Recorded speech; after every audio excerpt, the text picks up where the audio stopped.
Bonjour à tous et bienvenue sur Sensation. Je suis aujourd'hui avec Céline Duroyon, représentante du collectif Art in Bloom. Bonjour Céline. Bonjour Raphaël. En quelques mots, qu'est-ce que c'est Art in Bloom? Alors Art in Bloom, c'est un collectif d'artistes qui est né, de plusieurs constats. D'abord, nombreux sont ceux qui pensent ne pas être accessibles à l'art parce qu'ils n'y connaissent rien. Nombreux sont ceux aussi qui n'osent pas rentrer dans une galerie parce que peut-être un peu trop froid, peut-être un peu trop, élitiste, bon, qui ont du mal à faire ce pas de rentrer dans une galerie. Et le troisième constat, c'est que beaucoup pensent que l'art, c'est forcément extrêmement cher. Et donc en faisant le constat de tout ça, on s'est dit: «Qu'est-ce qu'on peut faire pour casser un petit peu ces codes-là?»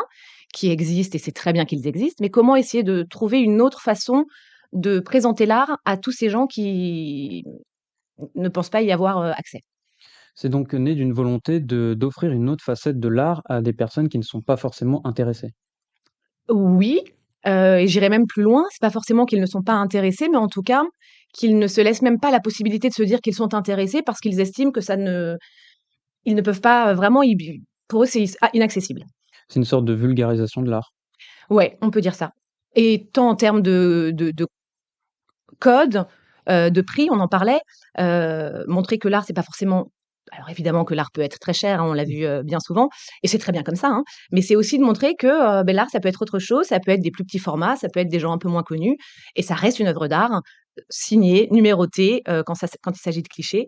Voilà, donc une œuvre d'art, mais qui reste un peu plus accessible au portefeuille, moyen. Maintenant, si vous voulez bien, on va parler de vos expositions. Alors, est-ce que vous pouvez nous parler de vos précédentes Mmh. expositions? Alors, Art in Bloom a été créé en mai 2022, donc il y a quelques mois, donc il y en a pas D'accord. encore beaucoup. On a commencé par une première exposition dans un appartement, un très grand appartement à Nanterre, dans 92, qui était vide, complètement vide, en attente de travaux. Et on a eu la chance de pouvoir exposer 2 artistes, une peintre et un photographe, donc qui ont rempli, l'appartement complètement ou quasiment complètement. Donc ça faisait un peu musée, c'était très, très sympa. Donc on avait commencé par celle-ci. Ensuite, on a fait une, exposition sur une seule artiste qui était, une photographe, Anaëlle Forté, sur le toit d'une péniche. L'Escale, je la cite parce que c'était adorable à eux de nous avoir reçus, à Louvciennes. Voilà, donc c'était l'été, c'était au mois de juin, donc il faisait super bon, on était sur la terrasse et en fait l'expo était presque flottante, volante parce que les clichés étaient suspendus. Enfin c'était un beau rendu. Ensuite, nous avons eu une exposition encore d'Anaëlle Forté dans un club libertin. Pareil, je cite, la marquise, qui nous ont accueillis avec beaucoup de gentillesse et de bienveillance. Voilà, parce que d'abord, comme cette, photographe travaille essentiellement le nu, très suggéré, très doux, très c'était un endroit qui s'y prêtait bien. Ensuite, nous avons eu une exposition d'une autre, peintre, d'Art in Bloom qui s'appelle Danielle Lartigue à Enghien-les-Bains, dans un centre culturel, donc l'ambiance n'était pas tout à fait la même. Et puis, nous avons eu récemment, je me rappelle plus de la dernière, Danielle Lartigue et on a eu, beh, si bien sûr, mais Sormani, évidemment au mois de décembre. Donc Sormani qui nous a gentiment ouvert ses portes un jour de fermeture et on a pu prendre tout le restaurant, donc pour ceux qui connaissent le haut et le bas et on a fait un collectif, tous les artistes quasiment étaient là et c'était assez formidable. Vous choisissez donc des lieux assez originaux, une péniche, un club libertin ou même un restaurant. Est-ce que c'est une volonté de votre part de choisir ces lieux qui sont assez atypiques pour de l'art? Ah oui, bah, toujours dans cette idée de le vulgariser, trouver des endroits qui sortent un peu du commun, donc pour sortir un petit peu de cette idée de galerie et encore une fois, hein, c'est très bien que les galeries existent, mais trouver des lieux un petit peu plus atypiques où les gens vont être plus surpris de trouver de l'art, d'y trouver de l'art. Donc voilà, donc la péniche effectivement, c'était un bon endroit. Cet appartement vide aussi, parce qu'on avait l'impression de rentrer chez quelqu'un, même pour le public, c'était assez, on a eu des très bons retours sur ce côté un petit peu, intimiste, de monter dans un appartement, d'en avoir le dans un immeuble, d'en composer le code, de grimper les escaliers, puis de rentrer dans cette espèce de musée, un peu privé. Est-ce que ça attire un public différent, ce genre de lieu? Oui, ouais, beaucoup. D'ailleurs, on a beaucoup de retours de gens qui nous disent que c'était la première exposition à laquelle ils allaient, qu'ils y seraient jamais allés sinon, qui posent plein de questions, qui se sentent légitimes finalement, parce que peut-être ils trouvent une espèce de peut-être qu'ils sont suffisamment à l'aise du coup pour poser des questions qu'ils n'auraient pas osé ailleurs, mais il y en a plein qui nous posent des questions et qui disent: «Mais on se sent, légitime de poser ces questions, on se sent légitime, on se sent pas bête de pas connaître ou» donc ça, c'est hyper intéressant et donc on attire forcément des gens qui n'ont pas l'habitude, Un côté un peu pédagogique aux expositions? Ouais, alors bon, je veux pas non plus, me donner un rôle que je n'ai pas forcément, hein, pédagogique, c'est un peu trop fort, mais voilà, en tout cas, donner un accès, de faire en sorte que les gens s'y sentent bien, se sentent légitimes, j'aime bien ce mot, pardon, je me répète, mais se sentent à leur place et qu'il voilà, il y ait pas cette espèce de sentiment de: «Ben non, c'est pas mon milieu» ou «Ce n'est pas, mes loisirs habituels», si, si. Est-ce qu'il y a déjà d'autres expositions de prévues? Oui, alors malheureusement, je ne peux pas communiquer encore les dates, parce qu'elles ne sont pas encore tout à fait fixées définitivement, mais une qui devrait arriver bientôt, je dirais février ou mars, si tout va bien. Alors là, ce sera juste une artiste du collectif qui s'appelle Nouche, qui est elle, c'est la seule d'ailleurs pour l'instant, une street artiste, une artiste digitale, aussi photographe, mais là on va présenter que son côté, digital et qui va, avoir la chance pendant plusieurs jours d'exposer, dans la salle d'exposition des éditions Erol, boulevard Saint-Germain à Paris. Donc ça, c'est formidable. Pareil, je remercie beaucoup les éditions Erol de nous permettre bientôt cette exposition. Et on aura une autre exposition, pareil, fin juillet, mais on n'a pas encore les dates précises, grâce à une commissaire-priseur, que je cite aussi si je peux, c'est Nathalie Vermot, qui gentiment va nous céder sa salle d'exposition rue Drouot pour qu'on puisse faire une exposition collective des artistes Art in Bloom. Revenons donc maintenant sur le collectif en lui-même. De combien d'artistes est-il composé? Alors aujourd'hui de 7, 4 peintres, artistes peintres, 2 photographes et une dont je vous parlais, Nouche, qui fait donc street artist, art digital et photographie. Et ces artistes-là, est-ce que vous pouvez nous parler de leur réalisation, de leurs projets au sein du collectif?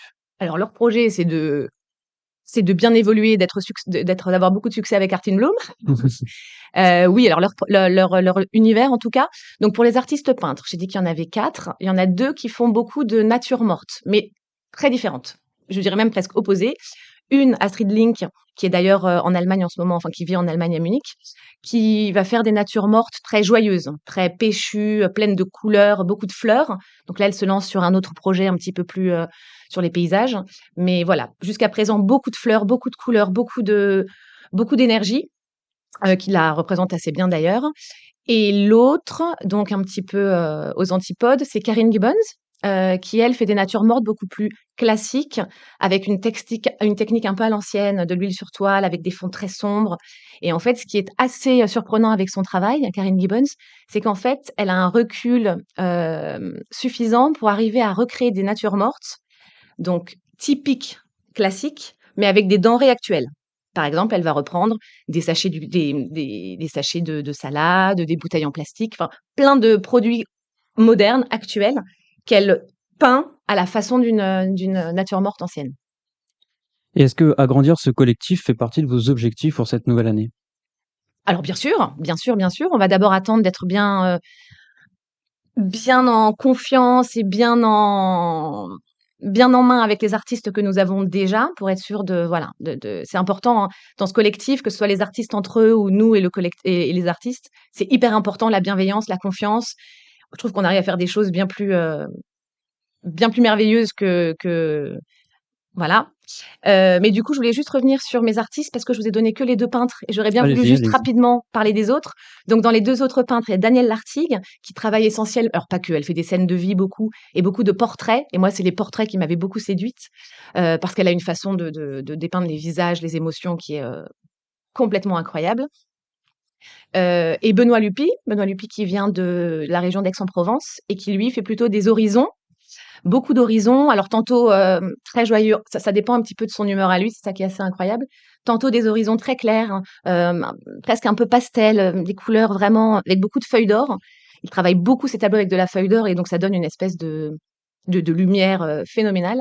Et tantôt des horizons beaucoup plus sombres, beaucoup plus ténébreux, beaucoup plus voilà. Donc c'est assez étonnant de voir ces différents univers. Bon, il fait évidemment aussi de l'abstrait. Enfin, il a d'autres univers, mais c'était les 2 essentiels dont je voulais vous parler. Les photographes, on a donc Anaëlle Forté, dont je vous ai déjà parlé, qui travaillait la nudité. Toujours une fois, de façon très délicate, très artistique.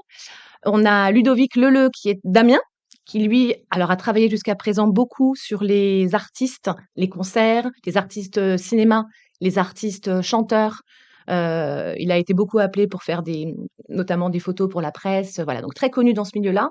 Et là, il a un projet dont je ne parlerai pas parce que, voilà, vous savez ce que je veux dire, mais il a un très beau projet qu'il est en train d'achever et qu'on va essayer du coup de présenter rapidement un peu partout, j'espère. Merci Céline Duroyan d'avoir été avec nous sur Sensation. Je rappelle que vous êtes représentante du collectif Art in Bloom. Pour plus d'informations sur le collectif, vous pouvez vous rendre sur le site artinbloomceline.com. Et merci au restaurant Le Sormani d'avoir rendu possible cette émission. Et pour revoir ou réécouter cette émission, vous pouvez vous rendre sur notre site ou notre application Radio Sensation. Merci Raphaël.